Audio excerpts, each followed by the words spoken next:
que yo te revelo a ti para que quede registro, pero esto es algo que ha de acontecer en los últimos días, en los postreros tiempos. ¿Y quién no sabe que ya estamos en esos postreros días?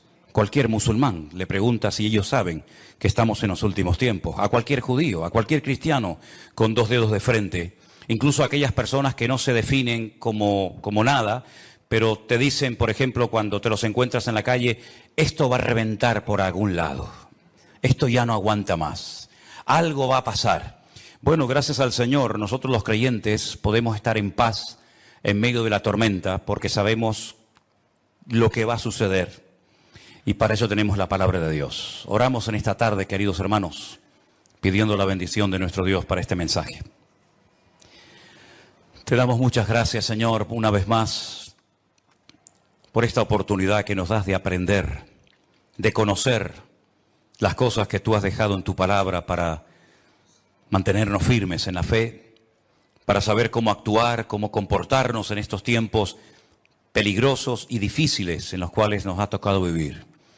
Señor, abre nuestro entendimiento para que podamos comprender tu palabra y podamos en esta tarde, Señor, ser fortalecidos en nuestra fe, en nuestra comunión contigo, y que esta palabra sea de bendición para todos los que la van a escuchar, tanto hoy como en cualquier otro momento. Nos ponemos en tus manos y pedimos tu bendición en el nombre de Jesús. Y amén, y amén. Yo lo primero que me gustaría pedirles a todos ustedes, no solamente los que están aquí reunidos, sino también los que están en sus hogares y los que después van a ver estas reuniones. No sé si se han dado cuenta, pero en las últimas semanas han habido centenares, cientos de miles de personas que debido a todo lo que está ocurriendo se han metido en, seguramente en muchas otras páginas, ¿no? Pero yo hablo de lo que nos atañe a nosotros, a ver qué es lo que está sucediendo, a ver qué es lo que está pasando. Tenemos ya mensajes en nuestro canal de YouTube que tiene casi 4.000 mensajes. Tenemos mensajes que ya pasan de los 2, 3, 4, 5, 6, 7, 8, 9 millones de visualizaciones. Es algo increíble ver cómo Dios está despertando las conciencias de muchísimas personas en muchas partes del mundo, porque están realmente preocupadas, diciendo qué es lo que va a pasar. Yo ya digo, lo primero que les quiero pedir a todos ustedes es que mantengamos la calma, por favor. Veo a muchos creyentes nerviosos, angustiados, con miedo, y lo primero que tenemos que tener en cuenta es que el Señor es nuestra paz, que todo está bajo el control de Dios, y que aquí no va a caerse ni una hoja de un árbol sin permiso de nuestro Dios. Así que mantengamos la calma, la serenidad, la paz, y no dejemos que nada ni nadie nos perturbe. El Señor Jesucristo dice, en el mundo tendréis aflicción. Más claro agua, pero confiad, yo he vencido al mundo. Mi paz os dejo, mi paz os doy, no como el mundo la da. La paz de Cristo es una paz que a menos que tú la tengas no te la puedo explicar con palabras. Y mira que sé explicar muchas cosas y el Señor me ha dado, pues yo creo que algo de sabiduría para explicar muchas cosas de su palabra. Pero explicarte lo que es la paz de Cristo, sinceramente me faltarían palabras para poder explicarte lo que es vivir en cualquier momento y circunstancia de la vida, bajo la enfermedad de un hijo, bajo la muerte de un ser querido, en momentos de guerra, en momentos de necesidad, de crisis matrimonial, problemas de toda índole, explicarte lo que es tener en esas circunstancias la paz de Cristo, prácticamente es imposible hacerlo con palabras, a menos que usted tenga esa paz morando en su corazón. Así que, hermanos, recordemos lo que dijo el Señor, quiénes somos: la luz del mundo y la sal de la tierra. Si me permiten la expresión, guardemos la compostura en todo momento. Porque ahora se nos van a presentar muchísimas oportunidades y ocasiones para dar testimonio y explicarle a la gente, si es que lo sabes, lo que está sucediendo y cómo va a terminar todo esto.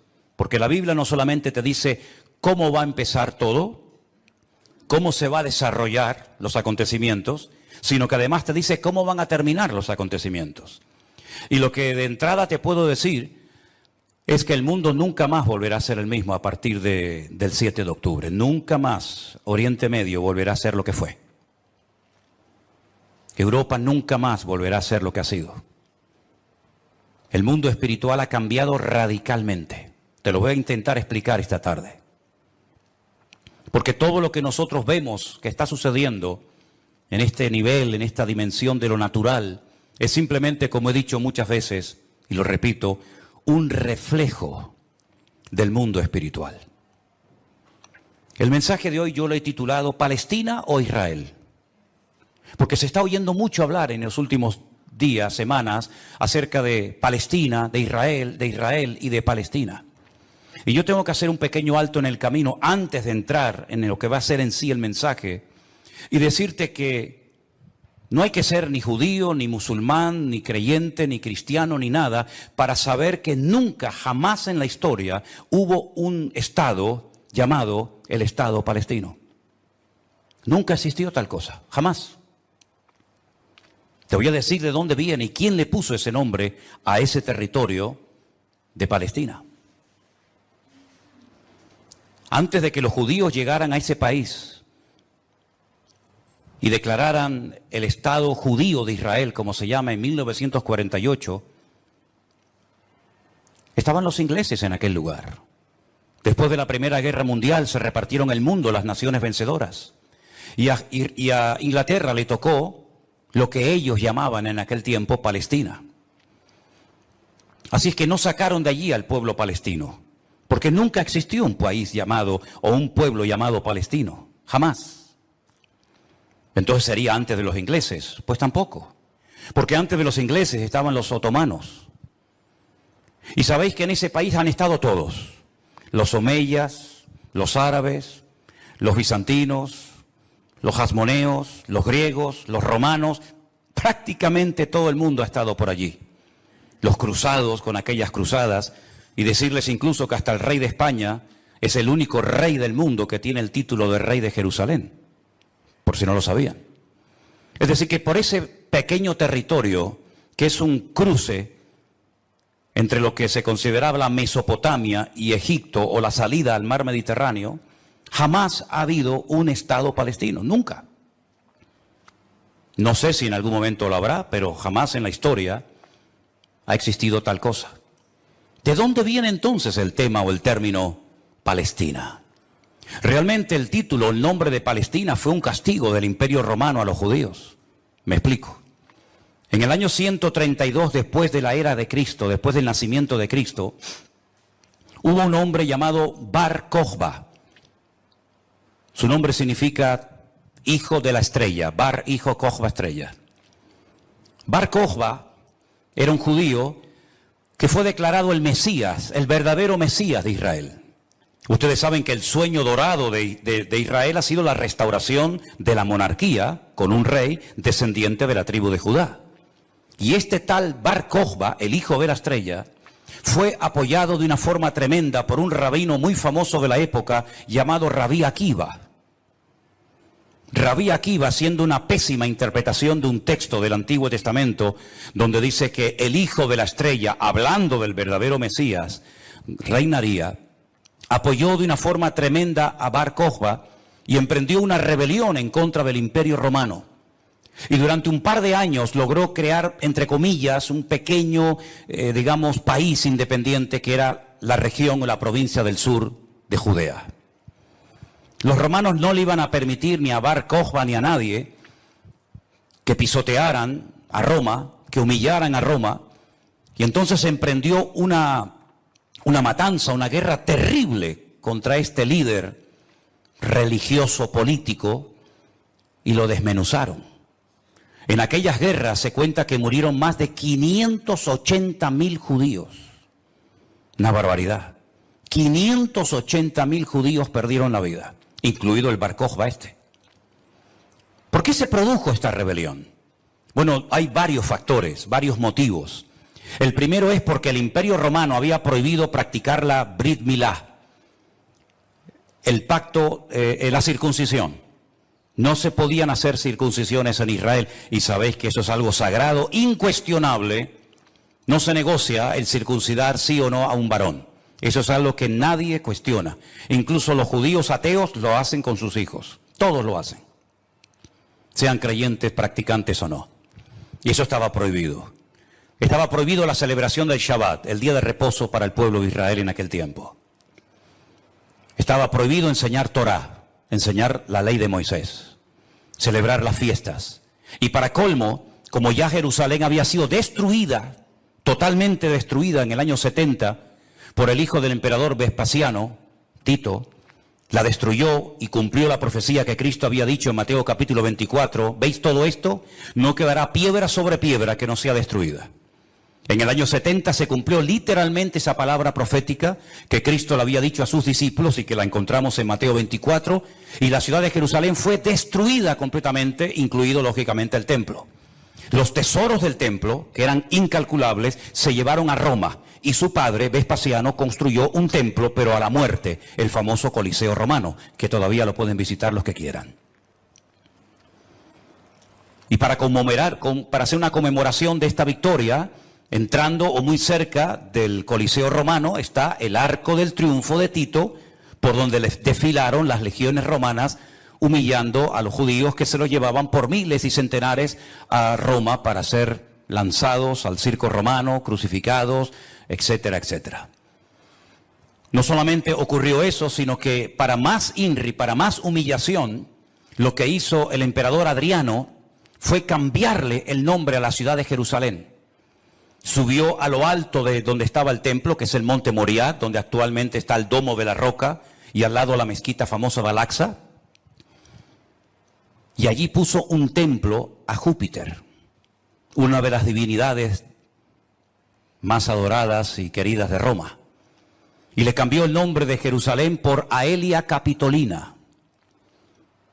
Y ese fue el nombre que le pusieron. Esto fue una humillación tan grande que no pudieron soportar semejante humillación parte de la tribu de Judá que estaba todavía en aquel tiempo allí, que decidieron emprender una rebelión en contra de Roma. Y en el 132, este hombre, Bar Kokhba, se atrevió a plantarle cara al Imperio Romano. Y durante un par de años tuvo, digamos, éxito, pero finalmente fue despedazada y arrasada completamente ese país. El rabino que lo apoyó, el rabí Akiva, lo llevaron a Cesarea la Marítima. Digo la Marítima porque sabéis que en los tiempos de la Biblia había dos ciudades que se llamaban Cesarea, Cesarea de Filipo al norte y Cesarea la Marítima al lado del mar Mediterráneo, y allí con peines de hierro al rojo vivo le arrancaron toda la piel y lo torturaron hasta la muerte a rabí Akiva. Y ya se acabó cualquier otra posibilidad de rebelarse, de levantarse contra el Imperio Romano. Queda un pequeño reducto de judíos, digamos, rebeldes, pero bueno, ese es tema para otro día. Y entonces, para humillar más a ese país, para que nunca nadie pudiera recordar que un día hubo una ciudad llamada Jerusalén, que ahora se iba a llamar, ya hacía años que se llamaba Aelia Capitolina, al país se le puso Filistea, tierra de filisteos. Y de ahí viene la palabra, el origen de la palabra Palestina. Fue un castigo de Roma a los judíos para que nunca más nadie pudiera echar de menos un país llamado Israel. Y esa es la historia del nombre Palestina. Y por allí, ya digo, han pasado todas las civilizaciones, culturas, religiones, imperios, cruzados, etcétera, etcétera. Pero nunca, a pesar de que Roma le puso a ese país Palestina o tierra de filisteos, jamás hubo un estado propio, gobernado, libre, independiente, llamado el Estado de Palestina. Jamás lo ha habido, nunca. Y no hay ni que ser cristiano para entender esto. Cualquier persona lo sabe perfectamente. Por lo tanto, cuando hace unos días un señor dijo que Jesús era palestino, yo le pediría a los que son de ese país que se pongan en contacto con su embajador o con su presidente y le corrijan a este señor, porque Palestina no existía en la época del Señor Jesús. Hay que decirle a este señor que Jesús era de la tribu de Judá. Su padre y su madre, que están sus árbol genealógico en la Biblia, Mateo capítulo 1, Lucas capítulo 3, eran descendientes de la tribu de Judá, que a su vez estaba entroncada con la casa real del rey David. ¿Y quién era David? Era de la tribu de Judá. Su papá se llamó Isaí. El padre de Isaí fue Obed. El padre de Obed fue Booz. Y Booz era el hijo de Rahab, que se casó con Salmón, que era del pueblo de Israel. Por lo tanto, Jesús era judío. Por eso lo circuncidaron a los 8 días. Por eso subía a Jerusalén 3 veces al año, para celebrar las fiestas que la Torá de Moisés indicaba que tenían que subir a Jerusalén. Por eso Jesús nunca fue a una mezquita, siempre fue a sinagogas, porque ni siquiera las mezquitas, el Islam existía en la época de Jesús, sino que tendrían que pasar más de 600 años, más de 6 siglos y medio, hasta que naciera el Islam, que por cierto significa sumisión. ¿A quién? Lo interesante es que el Señor Jesucristo, cuando es juzgado por sus enemigos, en este caso los romanos, el que lo sentencia a muerte, ordena poner encima de la cruz un título escrito en 3 lenguas: latín, griego y árabe. Si ustedes me dejan que siga, tienen un problema, porque he dicho un disparate y ustedes no han dicho nada. Y ustedes no tienen que permitir que yo ni nadie diga disparates en este púlpito. Eso es. Entonces corríjame cuando digo algo mal, no tengan miedo. El Poncio Pilato dijo de encima de su cruz tienen que poner un cartel en latín, el idioma de los romanos, en griego, la lengua internacional de la época, y en hebreo, que es el idioma que habla este pueblo, que diga Jesús Nazareno, Rey de los judíos. No dijo rey de los palestinos, no dijo rey de los árabes, dijo rey de los judíos, que eran los que vivían allí. Porque dice Juan capítulo 1 que a los suyos vino y los suyos no le recibieron. Y los suyos eran judíos que estaban viviendo en aquel momento bajo la opresión, bajo el yugo del imperio más terrible que jamás ha existido y el más longevo, que fue el imperio de Roma. Así que de ahí viene todo esto del nombre Palestina y filisteos y todo esto, queridos hermanos. Pero nunca, repito, ha existido un Estado palestino. Cuando en 1948 las Naciones Unidas decidieron partir el país en 2, Israel dijo, estamos de acuerdo. Si los árabes que en ese momento habitaban en ese país, que la mayoría eran de origen jordano, el país que estaba al lado, porque no sé si saben que, por ejemplo, la explanada de las mezquitas arriba, en el monte Moriah, en el monte de Moriah, eso está bajo protectorado de Jordania. Y cuando tú ves a los ancianos caminando por las calles de la ciudad vieja de Jerusalén, la mayoría de ellos llevan un pañuelo de cuadraditos blancos y rojos, que es el pañuelo de Jordania. Porque Palestina no representa a nadie, sino ellos eran de origen jordano, ¿verdad? Y es interesante notar que Israel en ese año decidió quedarse con los territorios que las Naciones Unidas decidieron darle. Y los árabes dijeron rotundamente no. Que yo digo, si hubieran sido listos en ese momento, hubieran dicho, vale, nos quedamos con la mitad y ya con la mitad, ya que es mía, después podemos hacer otro tipo de presiones. Pero por lo menos ya tengo la mitad. Y es que si dices que no, al final no vas a tener ni lo que tenías. Durante todos estos años, desde 1948 hasta hoy, ese país siempre ha estado en guerra, o preparándose para una guerra, como dicen allí. Y la cruda realidad es que ese pequeño pueblo ha ganado todas las guerras, no ha perdido ni una. Ha desbaratado naciones tremendamente poderosas con un poderío militar espectacular. Y cada vez que gana, lógicamente, extiende el terreno. No podían entrar los judíos a la ciudad vieja de Jerusalén. ¿Saben la tortura que es para un judío estar viviendo en Jerusalén y no dejarte entrar a la ciudad de Jerusalén y poder acercarte y tocar el Kotel Hamarabí, el muro de los lamentos, para orar a Dios? No podían hacerlo.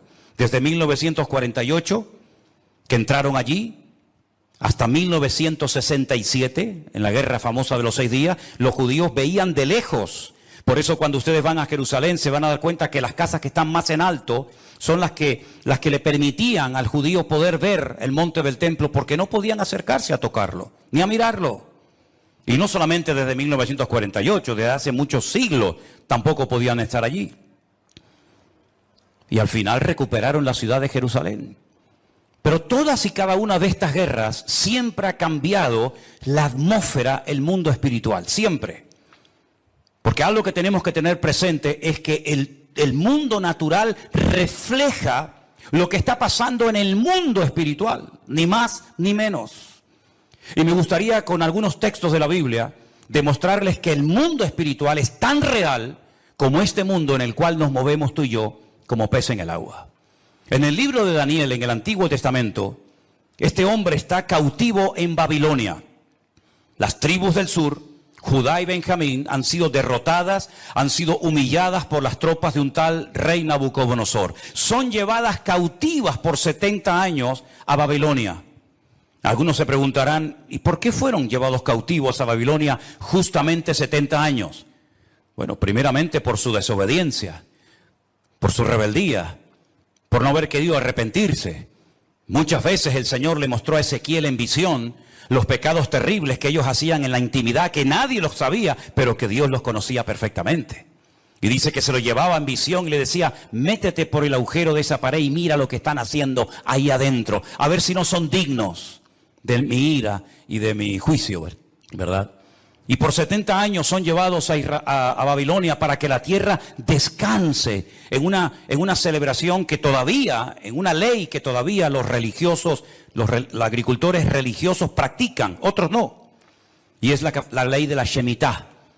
La Shemitah es una ley que obliga al agricultor, al que se dedica a los labores del campo, a dejar reposar la tierra un año entero. No se puede trabajar la tierra. Nosotros estuvimos este año, creo que fue este año, el año pasado, y veíamos muchos campos muy bonitos, muy bien arados, muy bien trabajados, y otros campos totalmente como abandonados, llenos de malas hierbas, y nos decían, estos son los campos de los agricultores religiosos que no van a trabajar durante este año. Por la ley de la Shemitah, que es el descanso de la tierra. Dios preparó un día a la semana para el descanso del hombre, para que usted no sea una máquina de trabajar y trabajar y trabajar, sino que también reconozca que hay un Dios que creó el universo, la tierra, y nos da la familia y los hijos para disfrutar, y no que usted se ponga con 70, 80 o más años de la vida, y lo único que ha hecho en toda su vida es pagar deuda, comprar cosas y trabajar ¿verdad? Como un esclavo, y al final se le fue la vida trabajando, cuando el Señor dice, detente, cesa toda actividad, y descansa como mínimo tú, tus empleados, tus bestias, tus animales durante un día a la semana, y así reconocen la obra creadora de Dios, y así renuevas tu fuerza para empezar una nueva semana con la bendición de Dios. Pero también la tierra, el Señor la cuida, porque dice la Biblia que la tierra es de Dios, no es del hombre. La tierra de Israel no es de los judíos.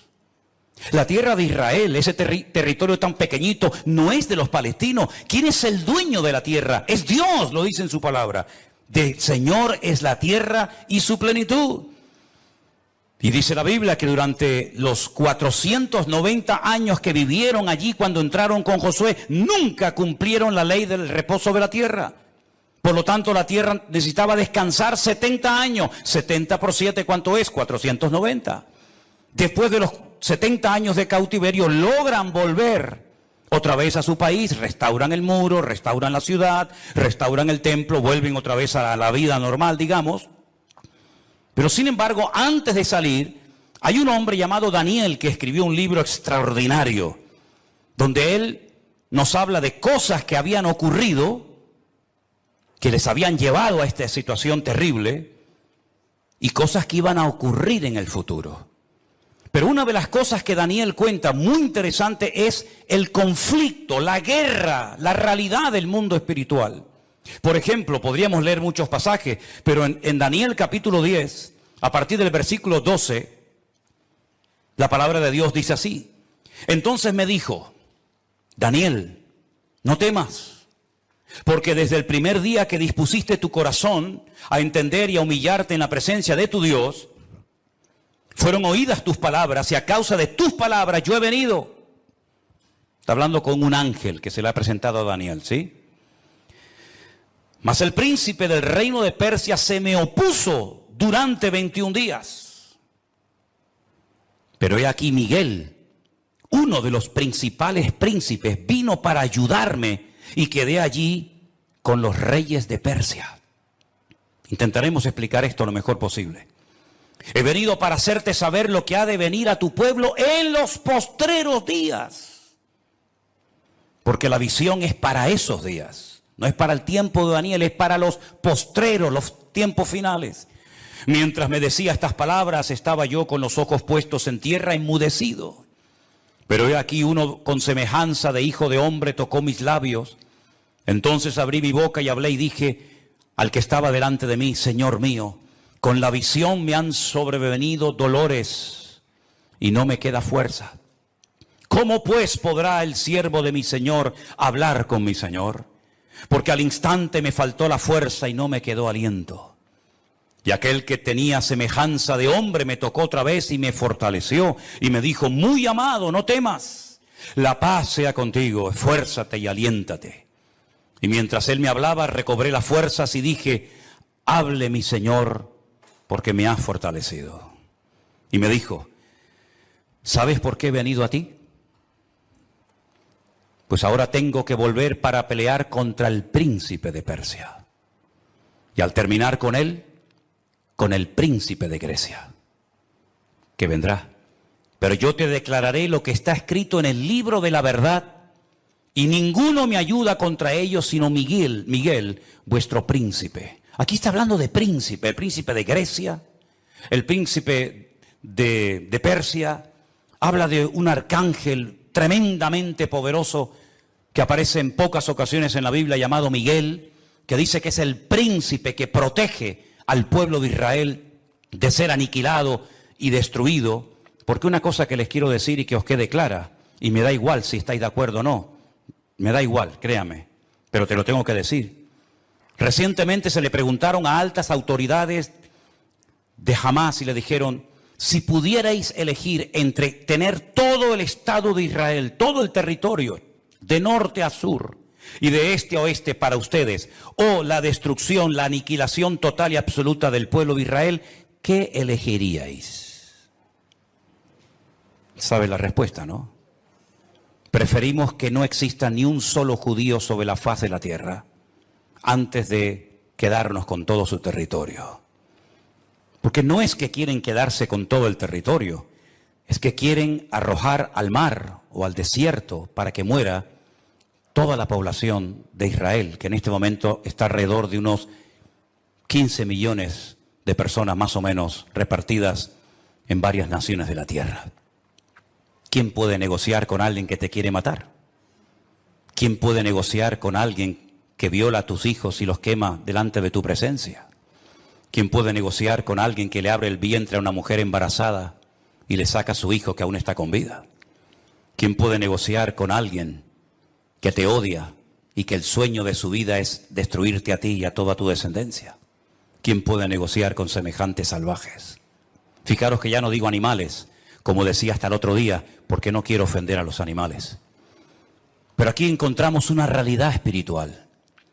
Daniel estaba orando, estaba ayunando por 21 días, 3 semanas seguidas, y la respuesta a su oración no venía la respuesta a su oración. Y finalmente se le presenta un ángel y le dice: desde el primer día que te pusiste a orar, tu oración llegó a la presencia de Dios. Y entonces, ¿por qué no vino la respuesta? Porque el príncipe de Persia se me oponía.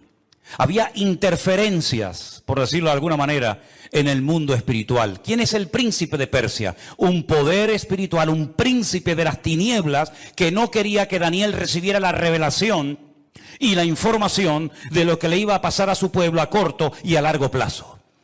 Y con esto coincide lo que se ha leído esta tarde desde este mismo púlpito, la famosa armadura del cristiano en Efesios capítulo 6.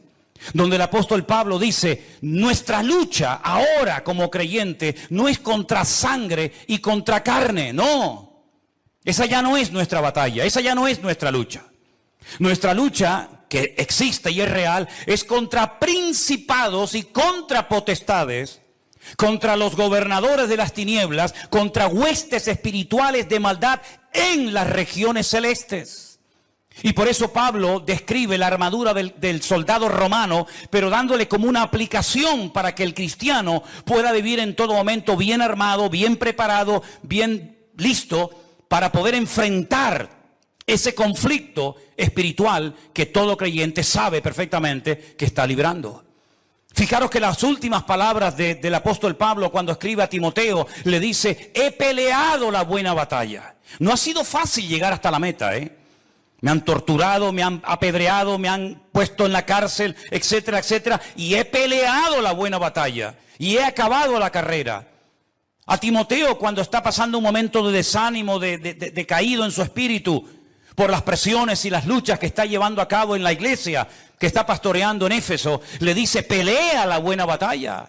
Echa mano de la vida eterna. Sufre penalidades como buen soldado de Jesucristo. Yo sé que por ahí se ha predicado un evangelio aguado, un evangelio donde ven a Cristo y todos los problemas se te van a solucionar. No es verdad. Dios te va a dar gracia, paz y fortaleza en medio de los problemas. Pero muchos problemas no van a desaparecer por el hecho de que ahora usted se ha convertido a Cristo. Si le han predicado otra cosa, no es mi problema, pero sí es mi responsabilidad decirle que la vida no es fácil, ni para el ateo ni para el creyente.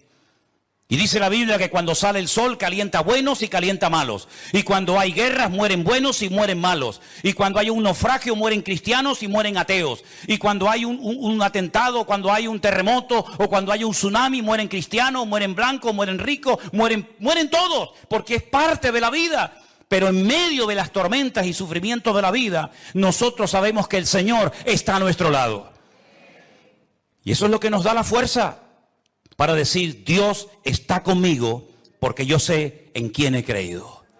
Miren a Job, y no me quiero ir del tema, pero miren a Job, un hombre que perdió a sus hijos, un hombre que perdió su salud, un hombre que perdió su patrimonio, toda la vida trabajando para tener 4 cosas y en un día las perdió todas, como le puede pasar a cualquiera, ¿o no? Sin embargo, cuando su mujer le dice, maldice a Dios, ¿qué tipo de Dios tienes tú? Que hoy te da y mañana te quita, ahora te sana y mañana te enferma. Y le dice, como cualquier persona incrédula, insensata, has hablado. Yo sé en quién he creído y aunque Dios me mate, yo lo voy a seguir adorando. Porque yo sé que mi Redentor está vivo. Podemos tener paz en medio de la tormenta, podemos dormir en paz, como dice la Biblia, en paz me acostaré y asimismo dormiré. Porque solo tú, Señor, me haces vivir confiado. Y aunque un ejército acampe contra mí, no temerá mi corazón. Porque el Señor es mi luz y mi salvación. Son promesas que las hemos interiorizado en nuestra vida. Y no es como un mantra que lo tengo que repetir para autoconvencerme de que Dios está conmigo. Es que no me tengo que autoconvencer de nada. Él mismo me da testimonio a mi espíritu de que no estoy solo en medio de las luchas de la vida. Y el pueblo de Israel no es que sea el mejor pueblo del mundo, ¿eh? Yo no estoy aquí para hacer, digamos, una disertación a favor de unos que son muy buenos y otros que son muy malos. Yo no estoy aquí representando a nadie. Yo solamente represento a mi Dios. Y mi Dios no se casa con nadie.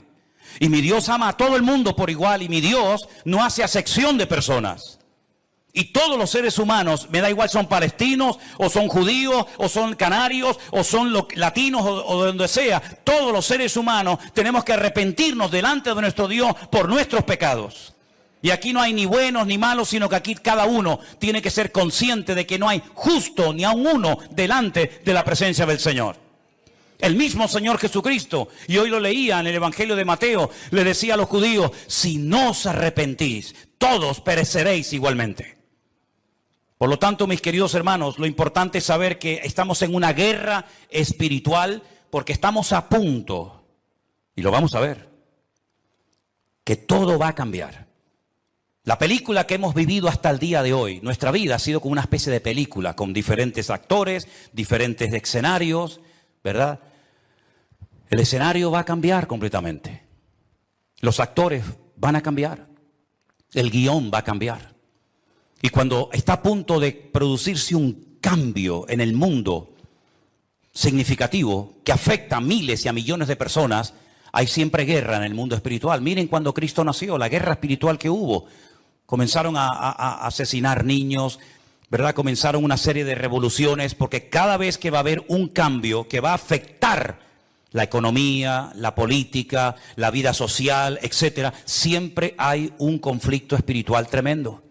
Daniel estaba orando porque quedaba pocos años, poco tiempo, probablemente estaba por el año 68, máximo al 69, de la liberación, ¿verdad?, del pueblo, y Daniel estaba no preocupado, pero sí indagando, leyendo las Escrituras, orando y ayunando, porque sabía que se avecinaba se oteaba en el horizonte un cambio tremendamente significativo. Miles de personas por fin iban a poder volver otra vez a su país. Iba a haber una masa de gente que iba a ir de un lugar a otro. Y esos cambios, hermano, no se producen por casualidad. Esto que estamos viendo, que ayer llegaron 1000 al Hierro, el otro día 600 a Lanzarote, el otro día no sé cuántos al Hierro, todo eso no es producto de la casualidad. Satanás está cambiando la escena mundial.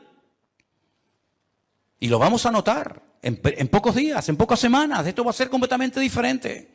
Y los que tengamos la oportunidad y el privilegio de volver a Israel, porque vamos a volver a Israel, no nos vamos a encontrar al Israel que hemos conocido por más de 20 años.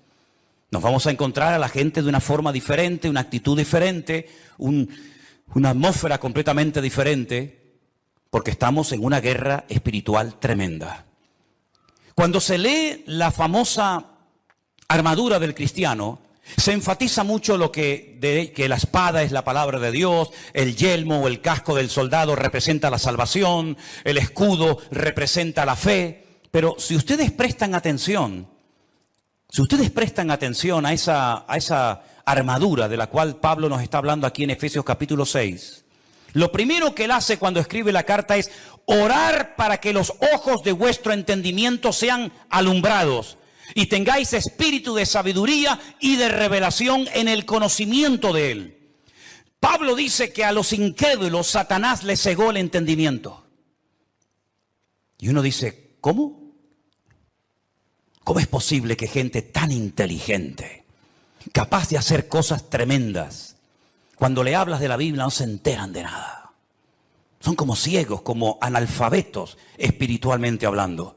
Capaz que el tipo es un matemático, un científico espectacular, pero cuando le hablas de las cosas del reino, de las cosas espirituales, dice que para él son locura, no las entiende. Yo incluso he hablado con muchísimos rabinos judíos que se saben libros de memoria de la Biblia y les he hablado, por ejemplo, de Daniel y me dicen literalmente, no entiendo lo que estoy leyendo, no lo entiendo.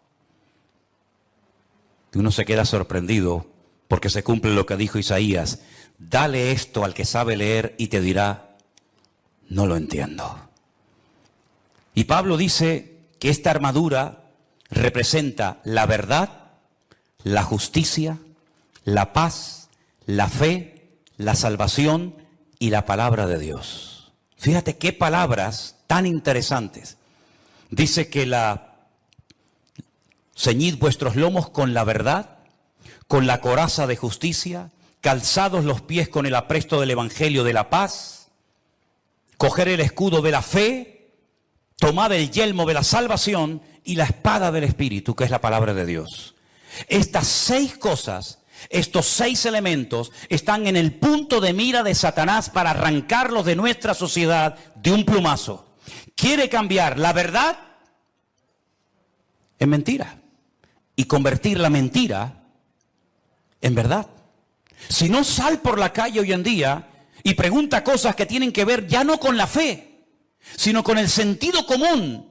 Y te vas a dar cuenta que hay gente que cree en mentiras, creyendo 100% que son grandes verdades. Y las grandes verdades las cuestionan y las echan a un lado porque dicen, eso no es verdad, eso es mentira. Esa es una de las estrategias del diablo, bombardear, dinamitar las escuelas, las universidades, incluso también, como no, las iglesias, la familia, los gobiernos, la política, el arte, la pintura, la literatura, todo, para que al final la sociedad siga creyendo más en las mentiras que en las verdades. ¿Quién enseñó que para ir al cielo hay que explotarse? Es una gran mentira. Pero 1.000 millones creen que es una gran verdad. Aquí vino hace poco una persona que me decía, ¿cómo es posible que ustedes crean que la tierra es redonda si la tierra es plana? Y decía, pero ¿me está hablando en serio este hombre? Quiere quitar la verdad y convertirla en mentira. La justicia la quiere convertir en injusticia. De hecho, muchas veces hay más sentido común, más sentido de la justicia en la calle, en la sociedad, hablando en una cafetería o en un bar, que cuando ves un acto supuestamente de justicia, que es una tremenda injusticia. Cuando a una persona se le meten en su hogar Y no los puedes echar porque no tienen dónde vivir. Y no les puedes cortar la luz y el agua porque es un delito si le corto a un ocupa en mi casa la luz y el agua, que han convertido la justicia en injusticia. Ya no tiene derechos el propietario, ahora tiene derechos el que usurpa la propiedad ajena. ¿Eso es una justicia? ¿Eso es justicia?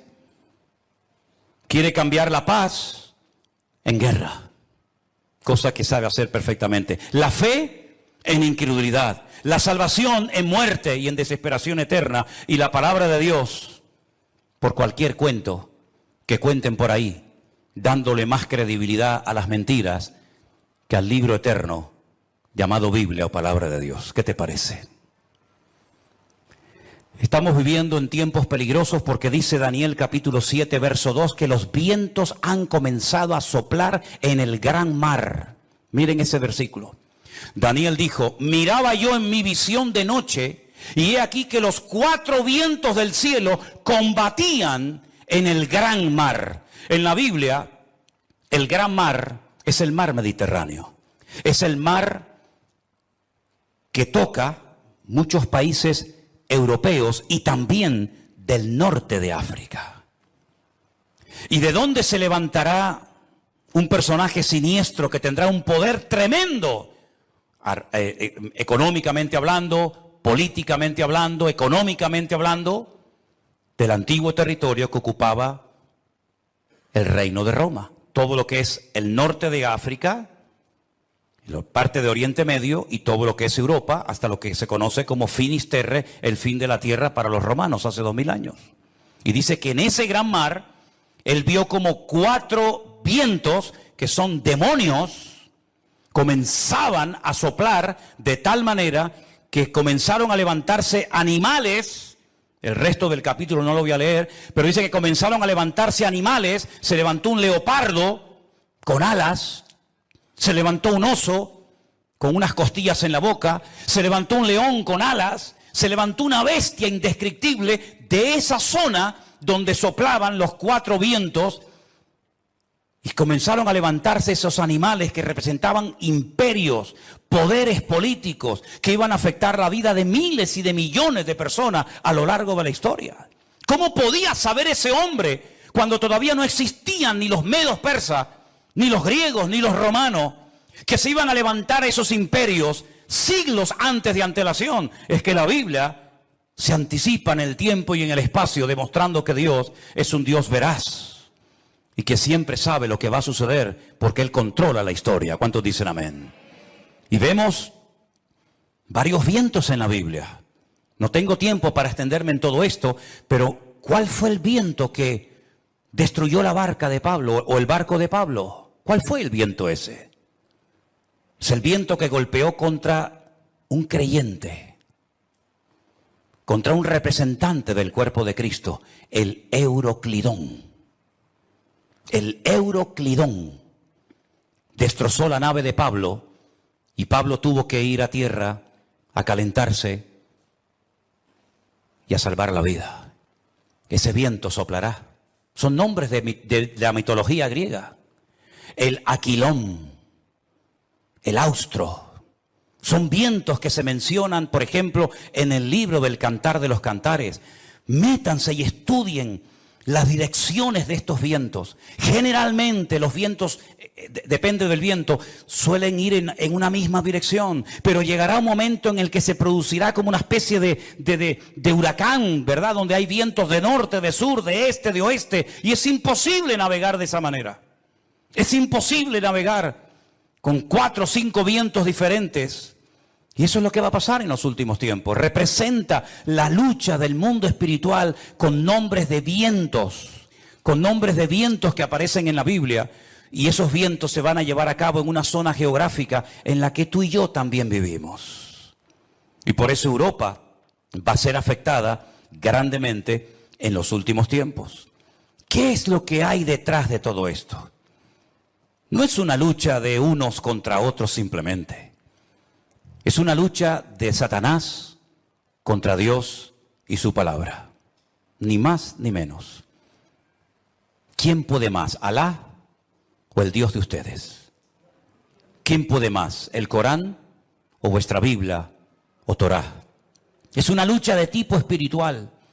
Y si no estamos velando y orando, no vamos a saber cómo comportarnos, cómo actuar en este tiempo, porque algo muy importante que lo vamos a ver ahora en un momento en la pantalla, es cómo Satanás a lo largo de la historia, como una especie de camaleón, si me permiten, ha ido adaptándose a los tiempos, a las culturas, a las tradiciones, y de esa manera ha ido preparando el escenario para esta escena final que tenemos en el horizonte. Todavía la guerra fuerte que nos habla Ezequiel 38 y 39 aún no ha empezado. No es esta que estamos viendo ahora. Todavía viene otra peor, para que lo sepan. Cuando Gog, príncipe de Mesec y Tubal, vienen del norte con 200 millones de soldados para destruir al pueblo de Israel. Porque de esta Israel volverá a salir con muchas pérdidas humanas, con mucha sangre derramada, pero aún viene la peor, que la Biblia dice en qué momento se va a producir, qué naciones van a intervenir, por dónde van a atacar, cómo va a terminar, cuánto va a durar, etcétera, etcétera. Pero tengo una lista que se la voy a poner ahí en la pantalla. Espero que estas características del diablo de los últimos tiempos las tengan en cuenta, porque esta es la forma como Satanás ha decidido actuar en nuestra generación. Primero, lograr los objetivos deshumanizando a la humanidad. Eso ya es una realidad entre nosotros. El objetivo, lo que se pretende alcanzar, está por encima de cualquier precio de vida humana. Si mueren 1000, da igual, traemos otros 1000. Si son 10.000, traemos otros 10.000. Es como cuando los romanos estaban al pie de la montaña de Masada. ¿Se acuerdan en Masada, en el desierto de Judea? Dice la Biblia que había arriba en Masada un reducto de judíos que no querían rendirse. Ellos rodearon la muralla de Masada y comenzaron durante años y años y años a echar tierra para construir una rampa que todavía se puede ver, y por esa rampa subieron ¿cómo se llama? El aparato ese de madera grande. Ahora ya lo diré. 4 años preparando esa rampa para poder subir arriba. Dice la Biblia que la iglesia es columna y baluarte. Ahí está, ya me vino. El baluarte. El baluarte era esa torre de madera que iban arrastrando los esclavos. Dentro iba llena de soldados y cuando llegaba arriba se abrían las compuertas y salían para atacar. 4 años preparando esa rampa de tierra. ¿Cuántos murieron? Miles. Muchos de los que estaban trabajando al pie de la montaña eran familiares, conocidos, vecinos o amigos de los que estaban arriba, rodeados por las legiones romanas. Hay una película de Peter O'Toole que se llama Masada. Véanla para que vean la historia, qué interesante. Mataban a 200, 300 esclavos, traían más y traían más. El objetivo es lo principal. No importa cuántos mueran para alcanzar el objetivo. Esa es una estrategia del diablo que le está saliendo de maravilla. Y es la misma estrategia que están utilizando estas personas hoy en día. El fin justifica a los medios. La vida humana no tiene ningún valor. El objetivo es lo principal. Número 2. La ambición prevalece por encima del respeto a la vida. Voy a conseguir mi objetivo y alcanzar mis metas a toda costa. Me da igual si tengo que torturar, matar, me da exactamente igual. La ambición, la arrogancia de mi corazón es tan poderosa, es tan fuerte, que si tengo que hacer lo que haga falta, lo hago. Número 3. Alcanzar lo divino olvidando lo humano. Si para ir al cielo y tener las 90... que dicen que voy a tener ahí arriba, tengo que asesinar a todos estos, estoy dispuesto a hacerlo, porque lo divino, lo que yo creo que es lo divino, prevalece sobre lo humano. Una estrategia diabólica terrible. Cuando hace unos días vi en un reportaje que hicieron y le preguntaban a unos niños de entre 8 o 10 años, ¿qué quieren ser cuando sean grandes? Y decían, nosotros queremos ir al cielo. por eso queremos prepararnos y convertirnos en mártires. Una criatura que lo que tiene que hacer es jugar y disfrutar de la vida, lo divino ha desplazado toda racionalidad o todo raciocinio, es el mundo al revés. La tecnología de la desinformación. España es número 1 en esto, España es capaz de ponerte una imagen que no tiene nada que ver con lo que está hablando. De hecho, ha habido a veces en varias cadenas de televisión en España que están hablando de un conflicto X, de una situación cualquiera que sea, y ponen unas imágenes de hace años que no tiene absolutamente nada que ver con lo que ellos están contando en ese momento. Como tienen el poder de quitar, de poner, de añadir, de etcétera, y cuando venga la inteligencia esta que llaman, ¿cómo es? Cuando venga la inteligencia virtual, o artificial, perdón, ni te imaginas las barbaridades que vamos a ver, donde personas están comenzando a decir cosas que ellos jamás han dicho, pero que por una manipulación de la tecnología te hacen creer lo que no han dicho o lo que han dicho. En fin, una locura. Los medios de comunicación son una fábrica que crea deliberadamente ignorancia. Cuanto más ignorante sea la gente, mejor. La ignorancia para ellos es poder. Cuanto más ignorante sea una persona sobre la realidad, sobre la Biblia o sobre lo que sea, mejor. Creación deliberada de ignorancia. Sembrar confusión, toda la que se pueda y más, engañando deliberadamente a la gente. Poner en duda la credibilidad de la fuente. Por ejemplo, mi fuente de información es la Biblia. Ah, no, pero eso no sirve, eso está caducado. ¿Cómo?